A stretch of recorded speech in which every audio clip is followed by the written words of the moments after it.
Good evening. This is Tejasvi from Sri Sai Coaching Center. Okay. Today we are going to discuss about law of motion. हमने previous classes में kinematics के सारे parts clear कर लिए थे, motion in a one dimension and motion in a two dimension, ठीक है, और उसके न्यूमेरिकल्स भी सारे कर लिए थे हमने. अब जो हमारी टॉपिक्स नेक्स्ट हो रही है वो हो रही है डायनेमिक्स हो रही है. मतलब हमने अभी काइनेमेटिक्स पढ़ा था, अब हम डायनेमिक्स पढ़ रहे हैं, ठीक है.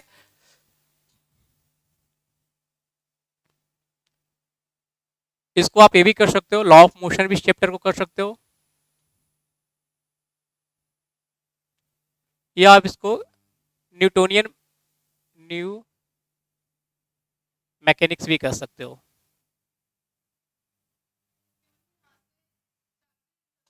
हाँ, ठीक है. इस चैप्टर को लॉ ऑफ मोशन भी कर सकते हो, न्यूटोनियन मैकेनिक्स भी कर सकते हो, क्योंकि न्यूटन के तीनों लॉ पढ़ने हैं हमें. क्या है? लॉ ऑफ और 3 न्यूटन जो हमें पढ़ने हैं, इसलिए इसको न्यूटोनियन मैकेनिक्स भी पढ़ेंगे. और इसको फोर्स के बारे में पढ़ रहे हैं क्योंकि कॉज ऑफ मोशन पढ़ने जा रहे हैं. अब क्या पढ़ने जा रहे हैं? Cause of motion. जैसे कोई भी ऑब्जेक्ट अगर रेस्ट में है तो इसको मूव करने के लिए क्या चाहिए? कोई भी बॉल अगर सपोज यहाँ पे रखा हुआ है, ठीक है, ये रेस्ट में है, तो अगर इसको मूव करना चाहते हो तो क्या करना पड़ेगा? यहाँ पे एक फोर्स अप्लाई करना पड़ेगा. दैट मीन कि motion, that is cause of motion हम पढ़ रहे हैं, ठीक है. तो ये पार्ट आ गया, डायनेमिक्स में पार्ट आ गई. इसको लॉ ऑफ मोशन भी कर सकते हो और न्यूटोनियन मैकेनिक्स भी कर सकते हो, क्योंकि इसमें न्यूटन ने 3 जो लॉ दिए हैं वो पढ़ना है इसमें, ठीक है. तो सबसे पहले हम ये पढ़ते हैं कि व्हाट इज फोर्स, क्योंकि आपको पता है कि फोर्स एक्सटर्नल एजेंसी क्या है? फोर्स है जो इसकी पोजीशन को इसकी चेंज करता है वो. तो सबसे पहले हम पढ़ेंगे what is the force. Force क्या है? हाँ, ओके, वेरी गुड. और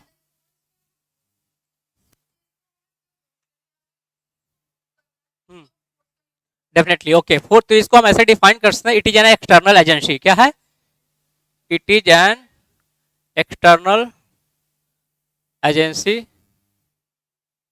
अंदर कर सकते ब्रैकेट में पुल और पुश, ठीक है. It is an external agency push और pull which changes its state of an object or state of an object or of uniform motion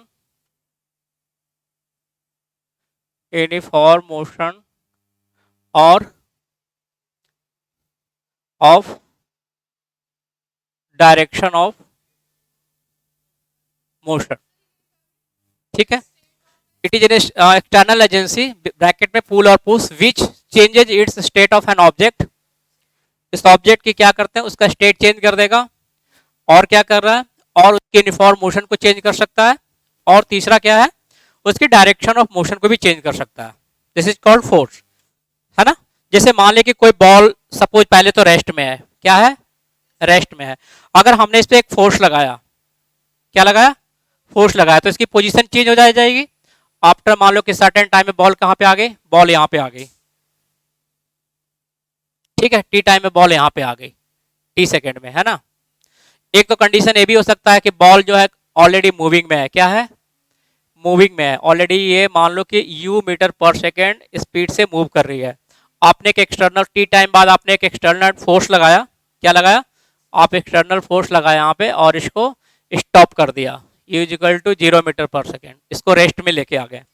और तो ये एक ये भी हो सकता है, ठीक है. एक ये भी हो सकता है कि मान ले कि बॉल की जो लाइन ऑफ जो मोशन इस डायरेक्शन में थी, लेकिन फोर्स लगने के इसको फोर्स हम एक सडन एंगल पे दिए, इसकी डायरेक्शन अब यहाँ पे आ गई.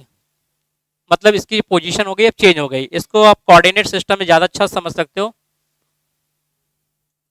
जैसे ये मान लो, ठीक है, ऑब्जेक्ट अभी यहाँ पे थी, हमने इस पर फोर्स लगाया, अब ऑब्जेक्ट की पोजीशन यहाँ पे आ गई, तो इसकी डायरेक्शन भी चेंज हो गई. इसकी मोशन इस डायरेक्शन में थी, अब इसकी मोशन इस डायरेक्शन में हो गई. यू मीटर पर सेकेंड से चल रही थी और ये हो गया वी मीटर पर सेकेंड से इस डायरेक्शन में जा रही है.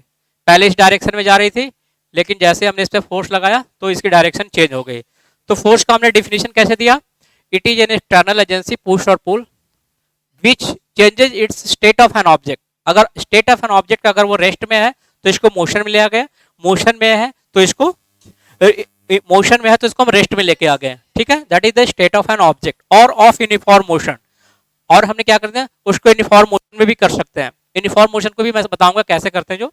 उसके बाद डायरेक्शन ऑफ मोशन क्या हो गया, तीसरा डायरेक्शन ऑफ मोशन। अगर हमने फोर्स लगाया, अभी वो इस डायरेक्शन में एक्स एक्सिस के अलॉन्ग जा रहा था, अभी जो प्लेन में है इसकी डायरेक्शन इस डायरेक्शन में हो गई। तो force is an external agency which changes its state of an object और of uniform motion of direction of. Uniform motion का मतलब ये हो सकता है कि कोई भी ऑब्जेक्ट अगर यूनिफॉर्म मोशन का मतलब मैंने बताया था ना प्रीवियस क्लासेस में, क्या होता है,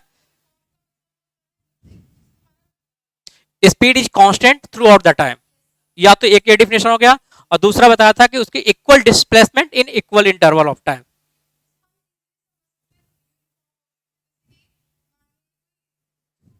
हाँ, ओके ओके, वेरी गुड। हाँ, वो एक्सीलरेटेड मोशन हो गया। हाँ हाँ, यूनिफॉर्म मोशन का मतलब एक्सीलरेशन यहाँ पे क्या होगा, जीरो होगा, मतलब कांस्टेंट स्पीड से कर सकते हैं, कांस्टेंट स्पीड से, ठीक है। That is called uniform motion हो गया, ठीक है। जैसे आपका ये कर सकते हो, घड़ी की जो होती है, वॉच की होती है, जो मिनट सेकंड्स हैंड होती है, वो क्या होती है, उसकी मोशन होती है यूनिफॉर्म मोशन होती है। लेकिन आप अगर उंगली अगर वहां पे लगा दोगे तो उसके आराम से होल्ड भी कर सकते हो, क्योंकि वो फोर्स बहुत माइन्यूट सा फोर्स होता है, तो आप उसके यूनिफॉर्म मोशन को भी चेंज कर सकते हो, ठीक है। तो फोर्स है, it is an external agency which is changes state of an object और ऑफ यूनिफॉर्म मोशन और direction of motion, that is called force. इसको हम रिप्रेजेंट करते हैं एफ से, रिप्रेजेंट करते हैं, क्या करते हैं, इसको रिप्रेजेंट करते हैं एफ से करते हैं। And force is a vector quantity, ठीक है, क्योंकि depend upon the direction and magnitude दोनों होते हैं इसके अंदर में। तो force is a vector quantity. इसको हम फर्दर न्यूटन जब सेकंड लॉ करेंगे तब डिराइव करेंगे, what is F is equal to M A आता है, कैसे आता है वो हम डिफाइन करेंगे।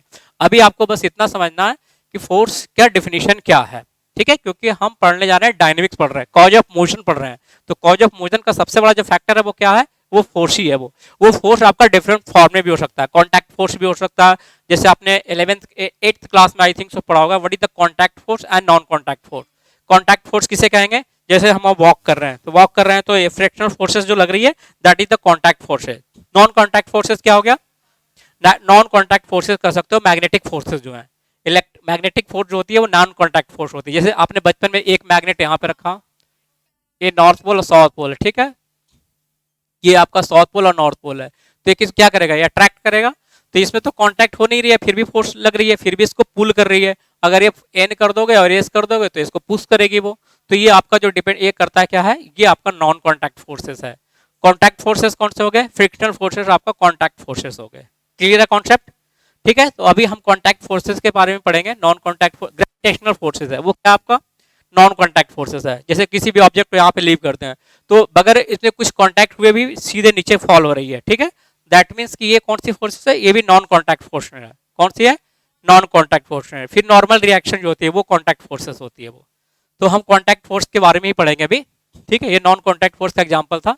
तो फोर्स दो टाइप के हो गए, कौन सा, contact force and non contact force, ठीक है, ओके। ये कॉन्सेप्ट क्लियर है फोर्स के बारे में।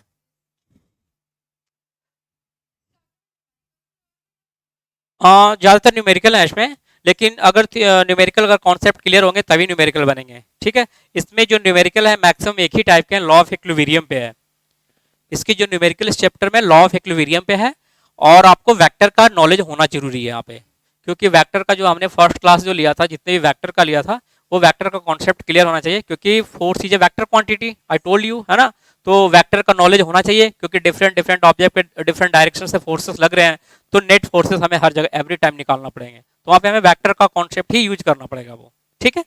चलो अब एक टॉपिक अराइज होता है, हमने फोर्स का डिफिनेशन बता दिया कि क्या is an external, is an external force is required to move in uniform motion. क्या किसी ऑब्जेक्ट में एक एक्सटर्नल फोर्स की रिक्वायरमेंट होगी to keep body in uniform motion? नहीं होगी, यही समझाना चाह रहा हूं, ठीक है। क्यों, क्यों, जैसे मान लिया कि ये साइकिल है, आप ड्राइव कर रहे हो साइकिल, ठीक है, स्कूटी पैडल, जब तक आप देख रहे हो कि पैडल को प्रेस कर रहे हो तब तक क्या हो रहा है, बाइसिकल जो है आपका चल रही है है कि नहीं। लेकिन जैसे ही आपने पैडल प्रेस करना छोड़ दिए तो साइकिल क्या हो जा रही, रेस्ट में आ जा रही है। तो आप तो ये कहोगे कि sir external forces is required to keep the body in momentum या मोशन में, है ना। बट नहीं, ये गलत है। ये जो थ्योरी थी किसकी थ्योरी थी, ये आपकी थ्योरी जो थी एक्चुअली अरिस्टोटल की थ्योरी थी, अरिस्टोटल, ठीक है।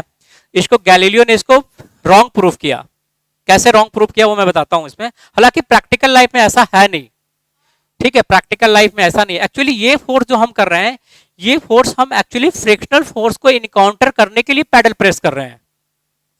ये यूनिफॉर्म मोशन में करने के लिए हम पैडल को प्रेस नहीं कर रहे हैं, हम इस फ्रिक्शनल फोर्स को इनकाउंटर करने के लिए हम इस पैडल को प्रेस कर रहे हैं, ठीक है।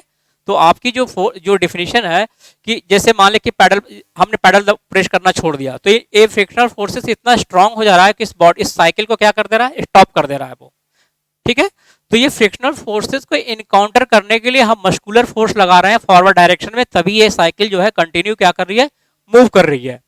बट हमने कोई is an external force required to move in uniform motion, no है। प्रैक्टिकल यही है, बट ऐसा नहीं है। यहीं से Newton first law of inertia आई है, ठीक है। जो गैलीलियो ने अपना फर्स्ट प्रिंसिपल दिया, ये किसकी प्रिंसिपल थी, अर्लियर प्रिंसिपल ऐसा ही था। अर्लियर जो प्रिंसिपल गैलीलियो के बोलने से पहले, कहने से पहले अर्लियर प्रिंसिपल यही था कि एक्सटर्नल फोर्स की रिक्वायर्ड होते हैं यूनिफॉर्म मोशन में करने के लिए, ठीक है। बट यहाँ जैसा फैन भी मूव कर रही है तो फैन के अंदर भी हम फोर्स क्या दे रहे हैं, करंट दे रहे हैं, करंट दे रहे हैं तो क्या हो रहा है, लेफ्ट हैंड फ्लेमिंग रूल से वो रोटेट कर रहा है वो। तो वहां पे भी फोर्स, वहां पे भी क्या है, एक्चुअली एयर में भी क्या है, एयर रेजिस्टेंस है। अगर आप जैसे स्विच ऑफ कर देते हो, मान ले कि स्विच ऑफ कर दिया, स्विच ऑफ कर दिया तो फैन क्या होता है, थोड़ी देर बाद चलना बंद हो जाती है। तो वो जो ये जो हम ऑन जो इलेक्ट्रिसिटी दे रहे हैं, जो फोर्स जो वहां पे जो जनरेट हो रही है, वो किसके इनकाउंटर करने के लिए है, वो आपका एयर रेजिस्टेंस, ड्रैग फोर्स, उस फोर्स को इनकाउंटर करने के लिए हम करंट यहाँ पे दे रहे हैं, तब वो यूनिफॉर्म मोशन में है।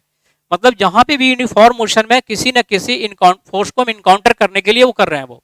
गैलीलियो ने इसको कैसे इसको गलत प्रूफ किया वो मैं बताता हूं एक बार। और यहीं से जनरेट होता है लॉ ऑफ फर्स्ट मोशन और लॉ ऑफ इनर्शिया। आप लिखना नहीं, ये गलत है। हाँ तो भाई मैं ये बता रहा हूं ना अभी, एक बता रहा हूं अभी, ये देखो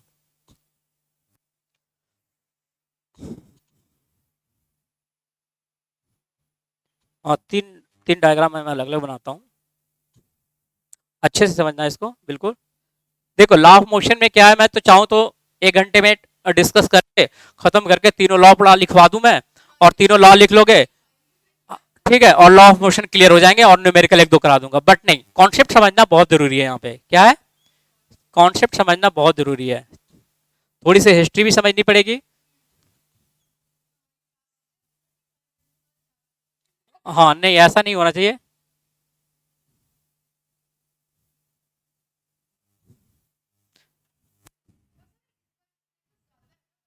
क्या है, नहीं नहीं, मेरे लिए तो बहुत सिलेबस, मुझे तो 11th में ज़्यादा कुछ नहीं है।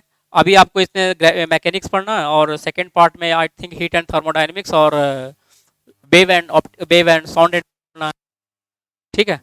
अब जैसे ये देख लो उसने कैसे गलत प्रूफ किया। इस बॉल को रिलीज किया गया यहाँ से, ठीक है, ये फ्रिक्शनलेस सरफेस है। हालांकि लाइफ में ऐसा होता नहीं कहीं फ्रिक्शनलेस सरफेस हो। जब बॉल को यहां से रिलीज किया गया तो ये देखा गया बॉल सेम हाइट तक यहाँ पे रेज हो रही है, ठीक है। यहां तक जिस हाइट तक थी, यहां से अगर यहां से आप कंपेयर करते हो तो देख रहे हैं कि सेम हाइट तक यहां भी गई, सेम हाइट तक यहां रेज। इसका स्लोप दोनों का सेम था, जो इंक्लाइन था और डिक्लाइन था, दोनों का स्लोप जो था इक्वल था यहाँ पे, ठीक है। तो ये बॉल देखा गया कि सेम हाइट तक यहाँ पे गई। फिर उसने इस एक्सपेरिमेंट को किया तो देखा बॉल थोड़ी सी क्या जा रही है, हाइट ज़्यादा, यहाँ पे हाइट कम हो गई है। ये हाइट अगर h1 है तो ये हाइट, वर्टिकल हाइट थोड़ी सी कम हो गई, क्या हो गई, h2। हाँ वर्टिकल हाइट कम हो गई क्योंकि स्लोप को क्या किया इसने, स्लोप को थोड़ी सी कम कर दिया। यहाँ पे स्लोप अगर मान लो 60 डिग्री है तो यहाँ पे 30 डिग्री कर दिया। हाँ हाँ, स्लोप को कम कर दिया थोड़ा, ठीक है। यहाँ पे स्लोप को बिल्कुल क्या कर दिया, फ्लैट कर दिया, हॉरिजेंटल। तो यहाँ पे देखा बॉल कंटिन्यूअस मूव ही कर रही है, रुक ही नहीं रही है वो, उसको बोले मतलब कंटिन्यू इन मोशन में है। हाँ क्या है, ये कंटिन्यू मोशन में है। तो इसने क्या बताया यहाँ पे कि यहाँ पे तो कोई देखो एक्सटर्नल एजेंसी लग नहीं रही यहाँ पे, बॉल यहाँ पे क्या है, कंटिन्यूअस क्या है, वो मोशन में, यूनिफॉर्म मोशन में है। तो क्या यहाँ पे कोई फोर्स लग रही है, नहीं लग रही है वो, ठीक है, यहाँ पे कोई भी फोर्स नहीं। तो हमारा क्वेश्चन यह था कि is an external force required to keep the body in uniform motion. तो नो, ऐसा नहीं है। गैलीलियो ने इसको गलत प्रूव किया। क्या गलत प्रूव किया कि नहीं, अगर ये फ्रिक्शनलेस सरफेस हो तो ये कंटिन्यू मोशन में ही रहेगी, ये ऑब्जेक्ट क्या रहेगी, कंटिन्यू मोशन में ही रहेगी। यहाँ पे क्या हो गए, हाँ वहां पे भी होता है बिल्कुल ऑब्वियसली, इसीलिए तो उसने गलत प्रूव कर दिया, ठीक है। तभी तो इसके बाद ये law I, Newton first law I, बिल्कुल ठीक है। तो इसी से न्यूटन फर्स्ट लॉ जनरेट हुआ है। क्या हुआ है, आप कैसे करोगे डिफाइन इसको, न्यूटन फर्स्ट लॉ को, एवरी ऑब्जेक्ट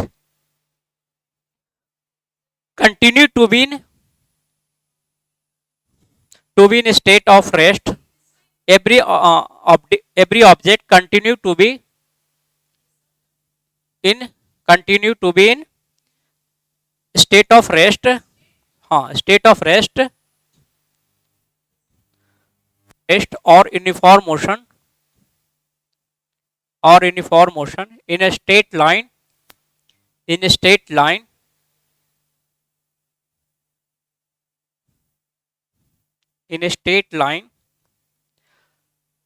until unless, हाँ until unless it is compelled by external, unless until और के बाद unless नहीं लगाते हैं, until it is compelled by external forces लिख दो, until compelled by some external forces, compelled by some external forces,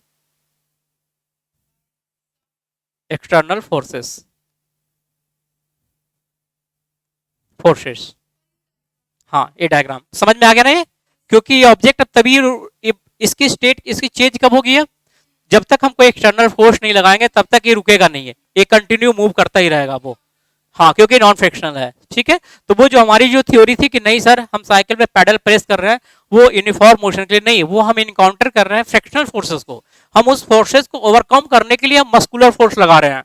अगर फैन घूम रही है तो फैन को एयर रेजिस्टेंस को ओवरकम करने के लिए कर रही है, ठीक है। बॉडी अगर स्विमिंग करते हो तो स्विमिंग हम कर रहे हैं वहां पे विस्कस फोर्स को करने के लिए हम क्या करते हैं, हाथ पांव मारते हैं वहां पे, ठीक है। वरना वहां पे भी अगर नहीं होती, फोर्सेस होती तो एक बार आप मारते तो कंटिन्यू मोशन में ही होते, हाँ ठीक है। तो यानी कि सारे फोर्सेस का जो भी है, ठीक है, तो समझ में आ गया। इसी को बोलते हैं law of inertia, law of inertia, इसी को लॉ ऑफ इनर्शिया क्या लिखोगे, law of inertia state that कि एवरी ऑब्जेक्ट, सेम चीज है लिखना, लिखने की जरूरत नहीं, जो मैंने लिखा है वही है।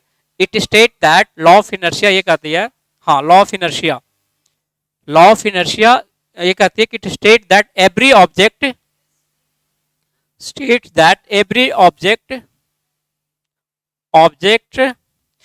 continue to be in state of rest or in motion,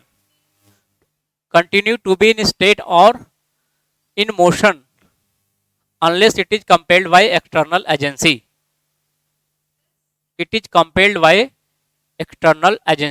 external agency का मतलब compelled, compelled,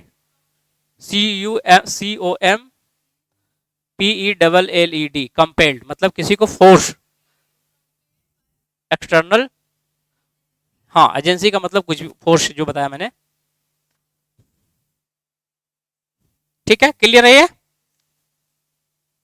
तो इसका मतलब ये समझ में आ गया हमें लॉ ऑफ फर्स्ट मोशन से क्या मिला हमें,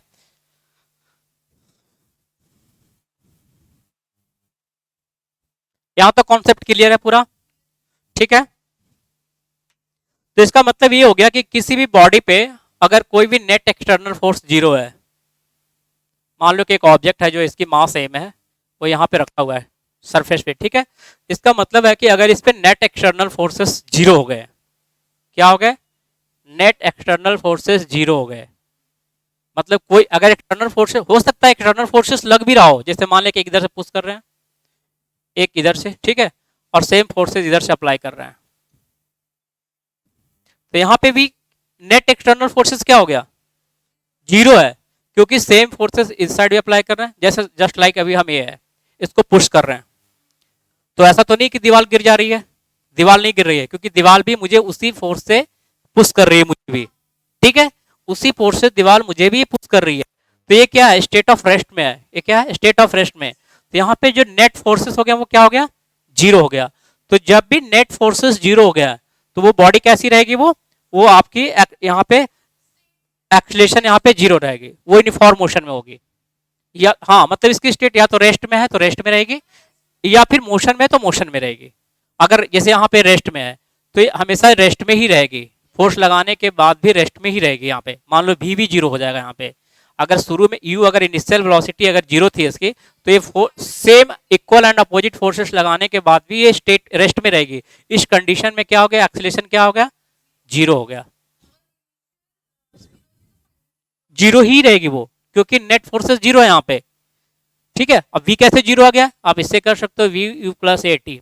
अगर a जीरो है तो b is equal to U हो गया, और इक्वल टू 0 मीटर पर सेकेंड ही हो गया ना। जी जी हाँ, u जीरो है इस में, और a जीरो है एक्चुअली, क्योंकि नेट फोर्सेस जीरो है। जब भी नेट फोर्सेस जीरो होगा तो एक्सेलरेशन हमेशा जीरो होगा। जब भी नेट फोर्सेस किसी ऑब्जेक्ट पे अगर जीरो है तो बॉडी क्या नॉन एक्सीलरेटेड होगी, क्या होगी वो, नॉन एक्सीलरेटेड। नॉन एक्सीलरेटेड का मतलब ए इक्वल टू जीरो, एक्सीलरेटेड का मतलब होगा या तो ये प्लस में होगा या माइनस में होगा। ठीक है, तो इस कंडीशन में ऑब्जेक्ट हमेशा सेम पोजीशन में रहेगी। और हो सकता है जैसे बॉल वहां पे ये थी, यहाँ पे बॉल कंटिन्यूअस मूव कर रही थी। ठीक है, ये फ्रिक्शनलेस सरफेस है, तो ये मूव यहाँ पे मूव कर रही थी। इनिशियल भी यू मीटर पर सेकेंड है, फाइनल भी यही रहेगी। यहाँ पे भी ए जीरो है, जिसको बोलते हैं यूनिफॉर्म मोशन। ये हो गया यूनिफॉर्म मोशन, ये हो गया स्टेट ऑफ रेस्ट। तो जब भी नेट एक्सटर्नल फोर्सेस अगर जीरो है, ये दोनों चीजें मेंटेन रहेगी। ठीक है, ये जो है ये दोनों कंडीशन जो है क्या रहेगी, दोनों मेंटेन रहेगी। या तो रेस्ट में है तो रेस्ट में ही रहेगी, अगर मोशन में है तो मोशन में ही रहेगी। फर्स्ट लॉ यही कहता है।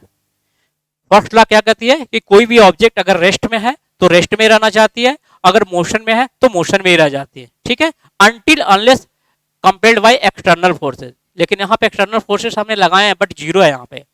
अगर इस फोर्स को यहाँ पे हटा दिया हमने तो अब क्या आ जाएगा इसके अंदर, इसकी स्टेट चेंज हो जाएगी, स्टेट ऑफ जो पोजीशन है इसकी चेंज हो जाएगी। अब क्या हो जाएगी, अब मूव करने लगेगी ये। ठीक है, तो ये न्यूटन सेकंड लॉ हो गया। ये फर्स्ट लॉ में क्या है, either body is in moving in form motion और इन रेस्ट। ठीक है, वो हमेशा सेम पोजीशन में रहेगी। वो समझ में आ गया। हाँ नहीं, दोनों साइड से लग रहा है, इक्वल एंड अपोजिट फोर्सेस लगेंगे तब। हाँ हाँ तब जीरो होंगे वो, तब। हाँ, जब भी करने का मतलब अनबैलेंस फोर्सेस क्रिएट होगी, लेट इट बी 0.1 न्यूटन भी, तो भी उसकी पोजीशन क्या होगी, फिर चेंज हो जाएगी वो। अगर मोशन में है तो रेस्ट में आ जाएगी, रेस्ट में है तो मोशन में आ जाएगी। ठीक है, क्लियर है कॉन्सेप्ट। तो law of inertia, law of first motion अगर आएगा एग्जाम में तो लिख दोगे। हाँ, कुछ मिसकंसेप्शन है जो मैं एक समझा देता हूँ फिजिक्स के लैंग्वेज में और मैथमेटिक्स के लैंग्वेज में। ठीक है, जैसे मान ले कि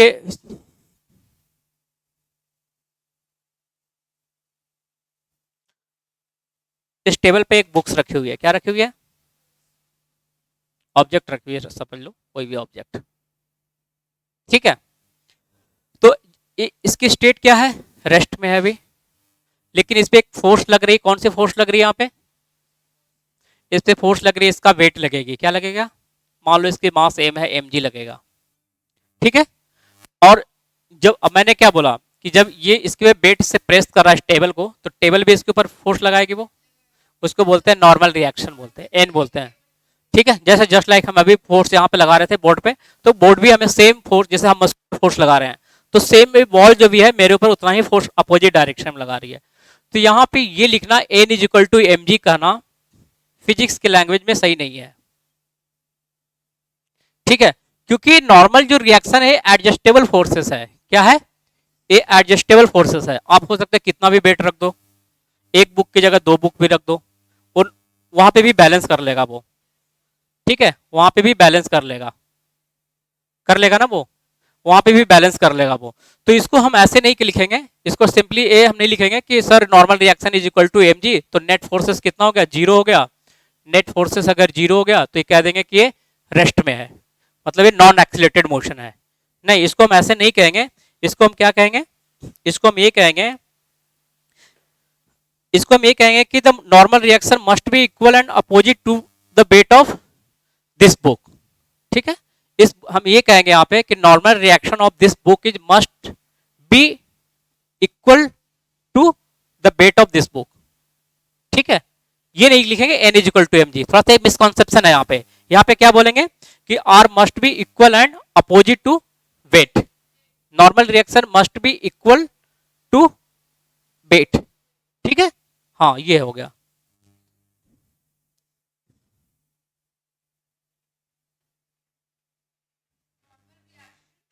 must be equal and opposite to, हाँ वेट। नहीं लिखेंगे ये, बट फिजिक्स की लैंग्वेज में ऐसे नहीं समझाएंगे, इसको लिखेंगे वर्डिंग में बोलेंगे हम, जैसे ओम्स लॉ। हाँ हाँ। हम्म, हम्म। नहीं लिखना है, हाँ लिखना है पक्का, वो मैं समझाने के लिए बता रहा हूँ कि फिजिक्स की लैंग्वेज में उसको ऐसे लिखेंगे कि this normal reaction must be equal and opposite to M G. ठीक है, क्योंकि ये जो नॉर्मल रिएक्शन है आपका एडजस्टेबल फोर्सेस है, अकॉर्डिंग टू इसके वेट के अकॉर्डिंग वो क्या हो जा रही है, वो एडजस्ट हो जा रही है। हम ये नहीं कर सकते कि नॉर्मल रिएक्शन इसके वेट के बराबर है, नहीं, क्योंकि आप एक बुक और इसके ऊपर रख दो, एक और रख दो, एक और रख दो, तो वो तो इक्वल होगा, बट मतलब कि इसको हम ऐसे नहीं बोल सकते हैं, this is the adjustable forces है, एन जो है आपका यहाँ पे एडजस्टेबल फोर्सेस है। बस कॉन्सेप्ट है, थ्योरी है जो मैं समझा रहा हूँ, न्यूमेरिकल में कहीं ऐसा नहीं, न्यूमेरिकल में आराम से N is equal to M G लिखते हैं। जैसे आपने ओम्स लॉ पढ़े होगा ना 10th क्लास में, ओम्स लॉ में क्या लिखते हैं वहाँ पे V equal to I R लिखते हैं ना, V equal to I R. लेकिन फिजिक्स की लैंग्वेज में हम ऐसे नहीं लिखते हैं, फिजिक्स की लैंग्वेज में लिखते हैं करंट, लिखते हैं current is directly proportional to potential difference applied across it. देखो फिजिक्स की लैंग्वेज में लिखते हैं current proportional to potential difference, but mathematically लिखते हैं V equal to I R. ठीक है ना, तो सेम वे में ऐसे लिखते हैं, इसको हम बोलेंगे कि this normal reaction should be equal and opposite to this M G. ठीक है, आगे कॉन्सेप्ट क्लियर है, और न्यूटन फर्स्ट लॉ भी हमने क्लियर करा दिया। अब चलता है न्यूटन सेकंड लॉ।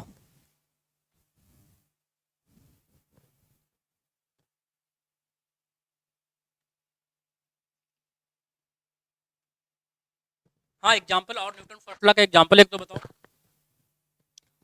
हाँ जैसे एग्जांपल अभी मान ले कि सडन स्कूटी चला के आए, ठीक है, अचानक आगे ट्रैफिक मिल जाती है या कोई डॉग आ जाता है, मान लो कोई एनिमल आ जाता है, तो आप क्या करते हो, ब्रेक अप्लाई करते हो। हाँ हाँ, नहीं नहीं उसका एग्जांपल वो नहीं है, मैं ये समझा रहा हूँ कि जैसे आप स्कूटी ड्राइव करके आ रहे हो, सडन कोई एनिमल आ गया, तो आप क्या करते हो, ब्रेक अप्लाई करते हो। तो ब्रेक अप्लाई करते हो तो जो पीछे बैठा हुआ है, जो राइडर है पीछे, वो क्या होता है, अचानक लगाते हो तो आपकी तरफ आ जाता है, तो वो क्या है, वो लॉ ऑफ इनर्शिया है। लॉ ऑफ इनर्शिया ये कहती है कि जो राइडर पिलन जो है दे आर इन मोशन। अगर आप स्कूटी ड्राइव कर रहे हो तो क्या है, वो मोशन में है, बट आपने क्या किया, सडन ब्रेक लगा के स्कूटी को रोक दी अपने, बट उसकी जो बॉडी है, ह्यूमन बॉडी है, वो मोशन में थी। तो लॉ ऑफ इनर्शिया क्या कहती है, लॉ ऑफ इनर्शिया ये कहती है कि every object it to be continue to be in state of position और इन मोशन। अगर वो मोशन में थी तो मोशन में रहना चाह रही थी, लेकिन आपने क्या किया, ब्रेक लगा कर उसको रोक दिया, तो उसकी इनर्शिया की वजह से क्या हो गया, वो आगे की तरफ आ जाती है वो। और वैसे ही बैठे स्कूटी में अचानक स्कूटी स्टार्ट कर दे तो हाई एक्सीलेटर से देखे तो पीछे गिर जाती है, गिरेगी नहीं गिरेगी, आप उसको पता नहीं चले कि स्कूटी स्टार्ट किया आपने, तेज से चला दिया, वो आइडियली पोजीशन में बैठी हुई है और आपने स्कूटी बहुत तेज से एक्सीलेट करके स्टार्ट कर दिया, वो पीछे गिर जाएगी। क्यों, क्योंकि उसकी बॉडी अभी रेस्ट में है और वो रेस्ट में ही रहना चाहती थी वो, लेकिन आपने तो मोशन में कर दिया सीधे, तो वो उसकी वजह से क्या होगा, रिलेटिव डिस्प्लेसमेंट की वजह से वो पीछे गिर जाएगी वो। आगे ना समझ में, तो लॉ ऑफ इनर्शिया के सारे एग्जांपल ये भी आ सकते हैं कि बस ड्राइवर, अगर आप स्कूल बस में ड्राइव कर रहे हो, बस ड्राइवर से ब्रेक लगाता है तो पीछे का जो पैसेंजर होता है वो आगे आ जाता है ना, वो क्यों आता है, वो that is also the law of inertia, क्योंकि वो तो मोशन में था। वो हमारी ह्यूमन बॉडी क्या है, फ्लेक्सिबल बॉडी, डिफॉर्म बॉडी है, ठीक है। वो अगर वो स्टैचू होती वो तो सीधा गिर जाती वो। अगर स्टैचू है दैट इज डिफॉर्म, उसमें डिफॉर्मेशन है नहीं, हमारे अंदर मस्कुलर फोर्सेस है, डिफॉर्मेशन है। हाँ हल्का सा सडन जर्क लगता है तो मस्कुलर फोर्स से हम अपने आप को क्या कर लेते हैं, इरेक्ट कर लेते हैं। हल्का सा हमें भी मेट्रो में लगती है झटका, लेकिन हम क्या कर लेते हैं, अब मस्कुलर फोर्सेस की वजह से हम अपने आप को इरेक्ट कर लेते हैं ना वो। तो क्या वहां पे भी देखा आपने एग्जाम्पल देखा कि पीछे वाली आगे आ जाते हैं वो भी लॉ ऑफ इनर्शिया की वजह से है कि नहीं है। फिर सेम वे में अगर अचानक बस स्टार्ट होती है तो हम लोग पीछे की तरफ झटके लगते हैं वो, तो that is also the law of inertia. तो एग्जाम में आ सकता है 1 नंबर या 2 नंबर में, तो आप रीजन लिखोगे ड्यू टू द इनर्शिया। ऐसा क्यों होता है? Due to the inertia. ठीक है, लॉ ऑफ फर्स्ट मोशन का with example everything is clear. Diagram से भी हमने क्लियर कर दिया और एग्जांपल से भी क्लियर कर दिया। अब चलते हैं न्यूटन सेकंड लॉ।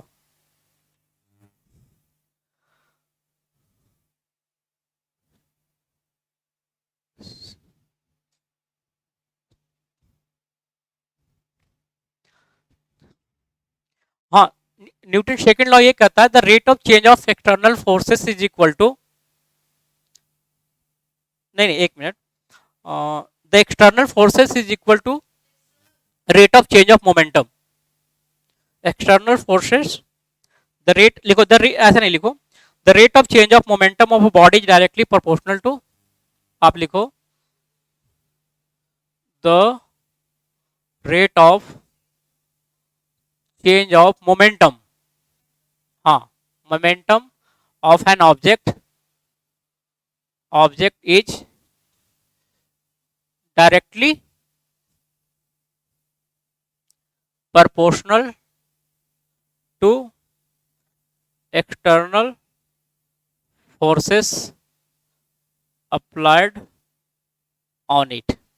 मतलब ये हो गया जो rate of change of momentum, यानी कि delta P E directly proportional to F.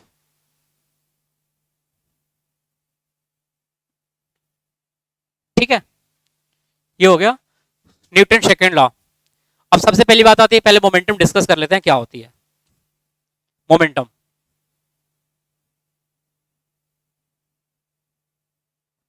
Momentum को हम रिप्रेजेंट करते हैं पी से, and P is equal to होता है एम बी। क्या होता है? एम बी, यानी कि momentum is equal to the product of mass and velocity of an object. ठीक है, तो मोमेंटम क्या होगी? ऑब्वियसली ये वेक्टर क्वांटिटी होगी, होगी कि नहीं होगी? क्योंकि वेलोसिटी है, हाँ, क्योंकि p directly proportional to v and directly proportional to m। ये तो स्केलर क्वांटिटी है, बट v जो वेक्टर क्वांटिटी है, तो ऑब्वियसली क्या होगा? मोमेंटम क्या होगा? Momentum is also vector quantity. ठीक है, और इसका यूनिट क्या होगा? इसका यूनिट क्या होगा मोमेंटम का? मास का क्या होता है? मास का केजी होता है, केजी, और वेलोसिटी का मीटर पर सेकेंड। ये लिख लो, केजी मीटर पर सेकेंड हो जाएगा इसका। हाँ, ये हो गया यूनिट। डायमेंशन लिखना तो कैसे लिखोगे? एम ए हो गया KG metre L T minus 1, ये डायमेंशन हो गया, ये यूनिट हो गया। It is a vector quantity. एक एक नंबर के क्वेश्चन यहां से जनरेट होते हैं। ठीक है ना? है? हाँ, ये कॉन्सेप्ट इसी को बोलते हैं ना। 4 या 5 नंबर तो कोई भी चलो रट्टा मार लेगा, जो भी है डेरिवेशन वो लिख के आ जाएगा। ठीक है, उसमें नंबर आ जाएंगे। लेकिन 1 नंबर क्वेश्चन सारे कॉन्सेप्चुअल क्वेश्चन होते हैं। आपको 1 नंबर क्वेश्चन को समझना बहुत जरूरी है। ठीक है, तो 1 नंबर के क्वेश्चन ऐसे ही जनरेट होते हैं, फॉर्मूला से ही डिराइव होते हैं वो। अभी जब कंजर्वेशन ऑफ मोमेंटम बताऊंगा, कौन सी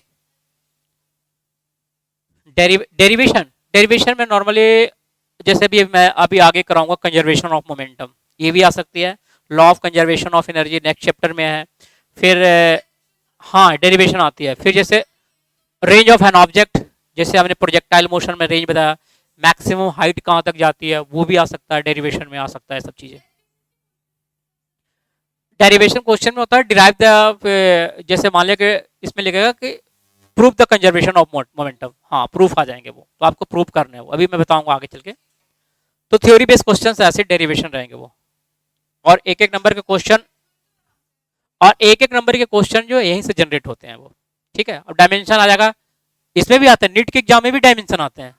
मैग्नेटिक फील्ड का डायमेंशन, इलेक्ट्रिक फील्ड का डायमेंशन। तो डायमेंशन के लिए क्या, आपकी यूनिट, ऐसा यूनिट के कॉन्सेप्ट क्लियर होना चाहिए, उसका डिफिनीशन आना चाहिए। अभी पता है कि momentum is equal to mass into velocity है, हाँ, वो आनी चाहिए। तो अभी यहाँ पे दोनों क्लियर हो गया। अब देखो मोमेंटम किस पे डिपेंड कर रहा है? वेलोसिटी पे और मास पे डिपेंड कर रहा है। यानी कि एक, जैसे भारी भरकम ट्रक है और एक स्मॉल कार है, दोनों सेम स्पीड से मूव कर रही है, तो ऑब्वियसली मोमेंटम किसके अंदर ज्यादा होगा? ट्रक का होगा वो, क्योंकि उसकी मास बहुत ज्यादा है, हैवी वेट ले रखा है वो। ठीक है, और दूसरी एक है बुलेट है वो। ठीक है, एक बुलेट मतलब जो जिस, हाँ ठीक है। अब बुलेट पता है इसकी कितनी होती है, मास तो बहुत कम होती है, लेकिन इसकी स्पीड इतनी होती है कि एक स्पीड इतनी होती है कि आराम से इसको किल कर सकता है एक एक, है ना। तो यहाँ पे भी मोमेंटम ज्यादा है, क्योंकि यहाँ पे जो वेलोसिटी जो निकली ना वो बहुत तेज है, वो बहुत ज्यादा है वो। तो हमने क्या, मोमेंटम किस पे डिपेंड कर रहा है, या तो उसके ऑब्जेक्ट के मास पे डिपेंड कर रहा है, या आप उस ऑब्जेक्ट की वेलोसिटी पे। जैसे कांच की ग्लास है, ठीक है, पत्थर मारेंगे तो कांच के अंदर क्या होगा, हल्का सा निशान आएंगे, क्रैक आएंगे। बट सेम उससे छोटी सी बुलेट से अगर फायर करेंगे तो क्या होगा, इसको आर पार हो जाएगी वो। यानी कि this one bullet carry much more energy compare to same, मतलब अगर हम एक स्टोन से कर रहे हैं वो, क्योंकि हमारी मस्कुलर कितनी फोर्स लगाएंगे, बहुत उतना तो नहीं लगाएंगे जितनी किसकी वेलोसिटी है वो। तो कहने का मतलब है कि मोमेंटम जो डिपेंड करता है वो वेलोसिटी पे भी डिपेंड करता है और उसके मास पे भी डिपेंड कर सकता है। जैसे कॉलिजन होती है, अब एक कार और एक ट्रक की कॉलिजन होती है तो कौन नुकसान, किसको होता है नुकसान, ऑब्वियसली कार को होगा, क्योंकि जो ट्रक के अंदर है इतनी हैवी मोमेंटम है, इतनी हैवी एनर्जी है वो, कि उसको क्रश आराम से करता है। अब सेम फाइटिंग है, अगर हम अपने पहलवान से जाके बॉडी बिल्डर के साथ फाइटिंग करेंगे तो ऑब्वियसली हम हार जाएंगे, क्योंकि उसके अंदर इतनी मस्कुलर फोर्सेस, इतनी मोमेंटम है, इतनी बॉडी बना रखी है, हम तो ऑब्वियसली हार जाएंगे उसके अंदर में। तो ये डिपेंड करता है, मास के ऊपर डिपेंड करता है, हाँ, और उसके वेलोसिटी के ऊपर डिपेंड करता है। हाँ, भागने में हो सकता है हम अगर पतले दुबले तो हम तेज भागे वो, ठीक है ना। तो मोमेंटम दोनों चीज पे डिपेंड करता है, वेलोसिटी पे भी करता है, मास पे भी करता है। इसका कॉन्सेप्ट समझ में आ गया मोमेंटम का।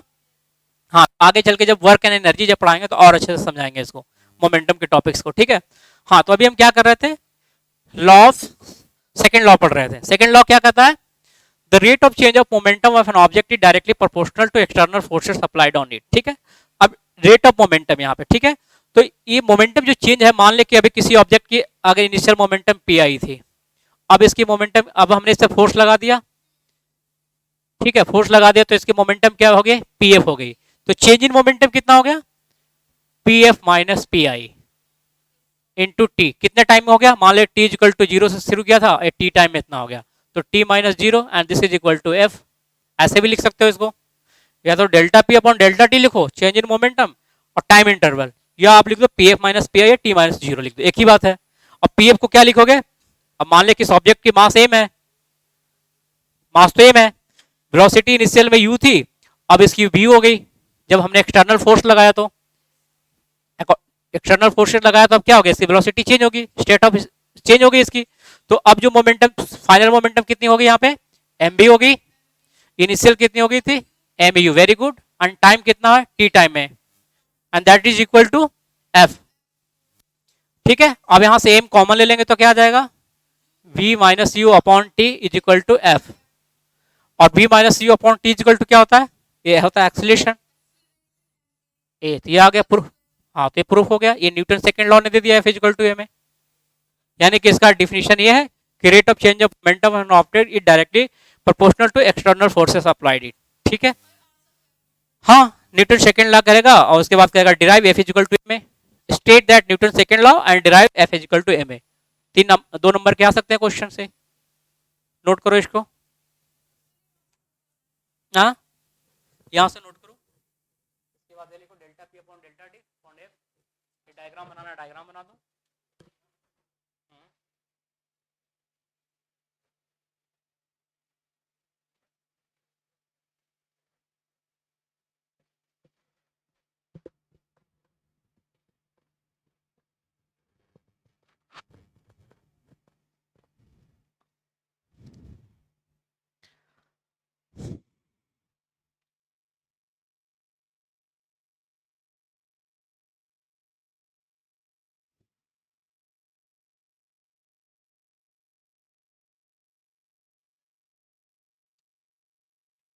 हाँ, ये और जितने भी डेरिवेशन थे क्या थे, सब स्ट्रेट लाइन में थे सारे, कितने में थे, स्ट्रेट लाइन में। इसी चीज को अगर प्लेन में लिखना होगा तो कैसे लिखोगे, तीनों के अलग अलग कंपोनेंट ले लेना।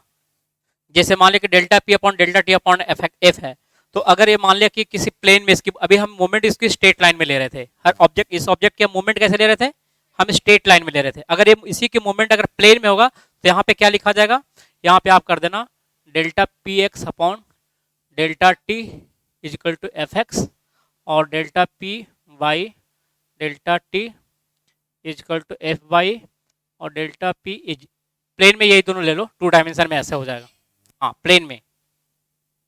Motion in a plane, motion in a plane होगा तो उसके जो इंडिविजुअल कंपोनेंट होंगे उसके अकॉर्डिंग होंगे वो।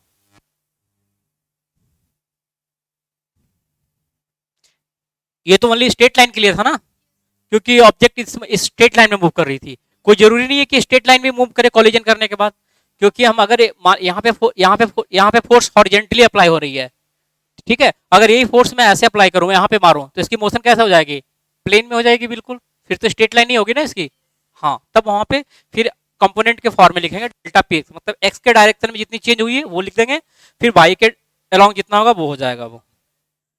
ठीक है,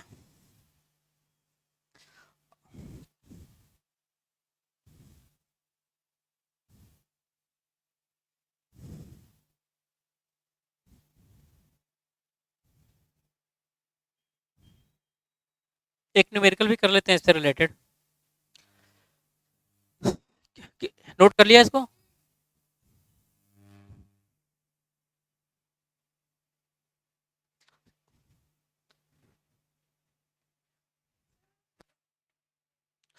सिलेबस कंप्लीट हो जाएगा इस वीक तक के, हम क्या करेंगे, वर्क एनर्जी में इंटर कर जाएंगे, मतलब नेक्स्ट क्लास में हम कर जाएंगे इंटर। ठीक है, और उसके बाद रहेगा वर्क एनर्जी, कहाँ तक आ रहा है एग्जाम में, 8 चैप्टर। हाँ 8 चैप्टर बोले तो ग्रेविटेशन ना, हाँ करा दूंगा मैं, हाँ हो जाएगा। अभी जो मैक्सिमम चैप्टर बहुत स्मॉल चैप्टर है, कौन सा, वर्क एंड एनर्जी, अच्छा रोटेशनल डायनेमिक्स छोड़ देंगे हम, हाँ ठीक है, उसको छोड़ करके हम कंप्लीट कर देंगे, रोटेशन को छोड़ देंगे अभी। ठीक है, अब एक न्यूमेरिक, कौन सा, ग्रेविटी, वो तो स्मॉल चैप्टर है, बहुत छोटा है वो, और नहीं वो मैक्सिमम थ्योरेटिकल बेस है, वो कुछ है न्यूमेरिकल तो हर चैप्टर में मिलेंगे। ठीक है, चलो एक क्वेश्चन करते हैं, इसमें एग्जांपल करते हैं, क्या दिया हुआ है, bullet of mass 0.4 kg moving with the speed of 90 meter per second enter a heavy wooden block and is stopped after distance of 60 centimetre. ठीक है, एक बुलेट है, यहाँ पे एक वुडन ब्लॉक रखा हुआ है, ठीक है, इसकी मास कितनी दी हुई है, इसकी मास दी हुई है 0.4 kg, देखो कितना छोटा है, कितना ग्राम हो गया ये 0.4, 40 ग्राम, 40 ग्राम, 40 ग्राम, ठीक है, इसके लेकिन मोमेंटम बहुत ज्यादा है कि जो इसके अंदर क्या है करने के बाद यहाँ आके रुक रही है, इतनी आर पार नहीं हुई, कुछ कितना डिस्टेंस ट्रेवल की, with the speed of 90 metre पर सेकेंड, इसकी स्पीड जो थी कितनी थी 90 मीटर पर सेकेंड थी। ठीक है, और ये इंटर करती है एक वुडन ब्लॉक के and stopped after a distance of 60 centimetre, इसके अंदर मतलब 60 सेंटीमीटर की डिस्टेंस ट्रेवल कर ली उसने, कहाँ से लिखा है, inter heavy wooden block and is stopped after a distance of 60, what is the average resistive force exerted by the block on the bullet। ठीक है, ये कर रहा है यहां से डिस्टेंस जो है 60 सेंटीमीटर की दूरी पे जाके रुकती है, वो स्टॉप हो जाती है, स्टॉप हो जाती है मतलब v इक्वल टू क्या हो गया 0 मीटर पर सेकेंड। तो आपको बोल रहा है कि ये कितना फोर्स एक्सर्ट किया इसने, क्योंकि ऑब्वियसली अब ये रुक गई आके 60 सेंटीमीटर में, इसकी रेंज अगर देखा जाए तो बुलेट की रेंज क्या होती है बहुत दूर तक जाती है, ठीक है ना वो, लेकिन उसने 60 सेंटीमीटर पर रोक दिया, किसने रोका, एक्सटर्नल फोर्स कौन सा यहाँ पे वुडन ब्लॉक है, तो वुडन ब्लॉक ने बोला कि कितना फोर्स लगा है इस पे बुलेट पे, वो आपको निकालना है, F is equal to question mark. हाँ 60 सेंट, ये 60 सेंटीमीटर ट्रैवल किया इतना, उसने यहां से डिस्टेंस जो ट्रैवल किया 60 सेंटीमीटर किया, हाँ 90 मीटर पर सेकेंड है, ऑब्वियसली यहाँ पे आके रुक जाएगी, v इक्वल टू 0 हो जाएगा, तो ऑब्वियसली इसको रोका किस, बुलेट को किसने स्टॉप किया, इसकी मोमेंटम को, इसकी मोमेंटम को, इसकी स्टेट ऑफ कंडीशन को किसने रोका, एक्सटर्नल एजेंसी, और एक्सटर्नल एजेंसी कौन है यहाँ पे एक्सटर्नल एजेंसी वुडन ब्लॉक है, जो उसने अपोजिट डायरेक्शन में थ्रस्ट लगाया उसके ऊपर, तो वही फोर्स निकालना है। तो ऑलरेडी अभी मैंने ड्राइव किया, एफ इज इक्वल टू क्या ड्राइव किया है एम ए, ठीक है, तो एक्सटर्नल फोर्स क्या है एम ए, यानी कि बुलेट की मास दी हुई है, यानी कि हमें बुलेट का एक्सलेरेशन निकालना है। ठीक है, ये निकालो सबसे पहले, फोर्स निकालनी है फाइनली, लेकिन before that we have to find out the acceleration of the body. ठीक है, एक्सलेरेशन कैसे निकालोगे, आपको एस दिया हुआ है, क्या गिवन है, S is equal to 60 centimetre, और आपको यू दिया हुआ है और वी दिया हुआ है। ये तीन चीजों से कैसे निकाल सकते हो, ए कौन सा काइनेमेटिक मोशन का, काइनेमेटिक इक्वेशन का वो लगाओ, फॉर्मूला लगाओ, कौन से फॉर्मूला लगेगा, आप सोचो, फाइंड आउट करो क्या होगा। आपके पास तीन डाटा है, क्या है, u is equal to 90 metre पर second and v is equal to 0 metre पर second and s is equal to 60 centimetre मतलब 0.6 मीटर। ठीक है, आपको एक्सीलरेशन निकालना है, कौन सा फॉर्मूला लगेगा, अब इसलिए टी तो है नहीं इसमें, टाइम का कहीं जिक्र नहीं है, तो जो टाइम वाला नहीं है बाकी फॉर्मूला बचा कौन सा, V square equal to A square plus 2s, V square equal to U square plus 2s, ये लगा के आप ए निकाल लो, ए निकल जाएगा, उसके बाद एफ मास से इसको मल्टीप्लाई कर दो, फोर्स निकल जाएगा, उतना ही फोर्स इसके ऊपर थ्रस्ट लगाया उसने जिसने रोक दिया एक्सटर्नल एजेंसी। क्लियर है, हाँ, तो ऐसे ऐसे क्वेश्चंस आते हैं एग्जाम में।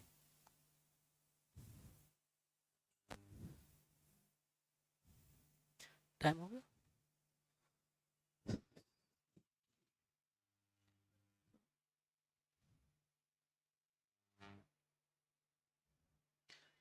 आगे की क्लास की टाइम तो नहीं हो रही है दूसरे वाले सर की,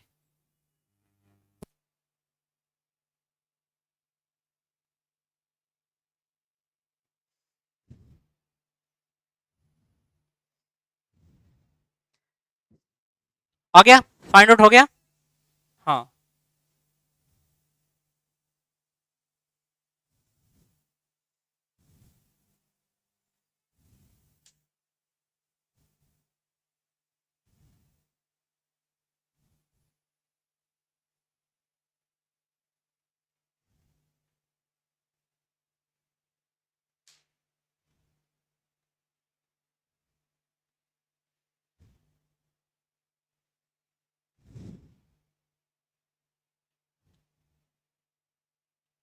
चलो ठीक है, कोई नहीं, इसको निकाल लेना, कोई बड़ी चीज नहीं, एक्सीलरेशन यहाँ पे माइनस में आएगा, क्या आएगा, एक की जो वैल्यू आया क्या आया, निगेटिव में आएगा, हाँ निगेटिव में आएगा ना, क्योंकि ये जीरो है, और यू स्क्वायर कितना है 90, यानी कि 8100, 8100 प्लस 2a, ए की वैल्यू इस 0.6 है, तो ये हो जाएगा 6, क्योंकि ये डिस्टेंस यहाँ सेंटीमीटर में गिवन था ना, इसको मीटर में कन्वर्ट करना है, ठीक है, तो ये 0.6 मीटर हो जाएगा, 1.2 हो जाएगा, ये हो जाएगा minus 1.2, A is equal to 8100, A is equal to क्या आ जाएगा 8100 अपॉन माइनस 1.2, जो भी आएगा इसकी वैल्यू निकाल लेना, माइनस में आएगा, फिर उसकी जो वैल्यू आएगा फिर मास से उसको मल्टीप्लाई कर दोगे तो आ जाएगा। तो माइनस में ए की वैल्यू क्यों आया, ए की वैल्यू माइनस में आने का मतलब क्या हुआ, यहाँ पे ए अगर निगेटिव में आ रहा है इसका मतलब क्या हुआ, किसकी स्पीड क्या हो रही है, डाउन हो, इसकी वेलोसिटी क्या हो रही है, डाउन हो रही है, तो चेंज इन वेलोसिटी क्या आएगी, निगेटिव आएगी वो, हाँ, तो चेंज इन जब भी निगेटिव में आएगी इसके अंदर रिटार्डेशन होगा, और रिटार्डेशन कौन कर रहा है, ये ब्लॉक कर रहा है, अगर ये ब्लॉक नहीं होती तो ये बहुत 1 किलोमीटर दूर तक भी बुलेट जा सकती थी, डिपेंड करता है बुलेट कितनी, ठीक है, हाँ पूछना है, ठीक है, ओके, तो इसको स्टॉप कर देते हैं, ओके, थैंक यू।